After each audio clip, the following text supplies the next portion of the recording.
अगर आप भी यूनिवर्सिटी ऑफ कैलकाटा सेमेस्टर 1 के मार्क्स से खुश नहीं हो, आप भी अपना रिजल्ट को देख करके दुखी हो गए हो और आपको बहुत ज्यादा कॉन्फिडेंस है कि आपका मार्क्स बढ़ सकता है, तो भाइयों और बहनों आपके मन में अभी यही चीज चल रहा होगा कि पेपर को रिव्यू रीचेक में कैसे देंगे, कौन कौन सा पेपर को रिव्यू रीचेक में दिया जा सकता है और रिव्यू रीचेक का क्या प्रोसीजर है। चलो मैं इस वीडियो में आपको सारा चीज बता देता हूं।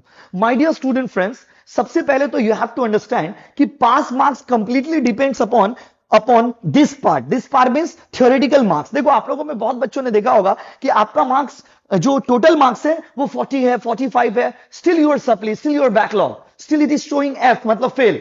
तो सवाल यह है कि मेरा 40 आने के बाद भी हम फेल कैसे हो सकते हैं। तो आपको समझिए, ऐसे समझिए, जैसे इंग्लिश का एग्जाम, इंग्लिश 50 मार्क्स का पेपर है, तो 50 मार्क्स में पास मार्क्स कितना हो गया, 30%, मतलब 15 मार्क्स पास मार्क्स है। तो ये वाला पार्ट जो है ना, इसमें आपका 15 आना चाहिए। आपको मैं ऐसे दिखाता हूं, जैसे ये एग्जाम देखो जिसमें थ्योरी प्रैक्टिकल दोनों है, तो थ्योरी प्रैक्टिकल दोनों जोड़ के इनका 77 आया, बट इनका सिर्फ थ्योरी में कितना आया, 55। मतलब वो जो 75 मार्क्स का आपने एग्जाम दिया था उसमें आपका 55 आया, तो आपका 75 का एग्जाम में 23 आना चाहिए। अगर 75 का एग्जाम में आपका 23 नहीं आया है तो आप देखोगे कि आपका मार्क्स, ये वाला मार्क्स जो है ना वो 23 से कम होगा, इसीलिए आपका बैकलॉग हुआ है। क्योंकि आप लोगों में बहुत सारे बच्चों ने मेरे से पूछा कि भैया मेरा तो 40 आया, 45 आया, तो फिर मेरा फेल क्यों शो कर रहा है। क्योंकि भाई आपका टोटल में 40 है, 50 है, आपका इधर वाला जो मार्क्स है ना, थ्योरेटिकल एग्जाम वाला जो मार्क्स है, 75 मार्क्स का आपने जो एग्जाम दिया उसमें आपका 23 से नीचे, तो आप फेल हो या सप्ली हो। क्लियर है गाइस।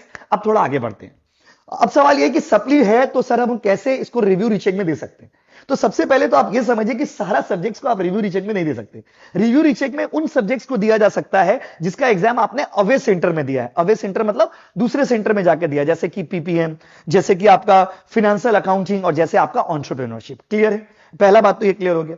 दूसरा बात ये कि रिव्यू रीचेक का प्रोसेस क्या है, तो बहुत सिंपल प्रोसेस है। रिव्यू रीचेक का कुछ दिन बाद, मतलब जैसे आपका रिजल्ट निकला है 4-5 दिन बाद, within next week, university of Calcutta review recheck का नोटिस रिलीज करेंगे।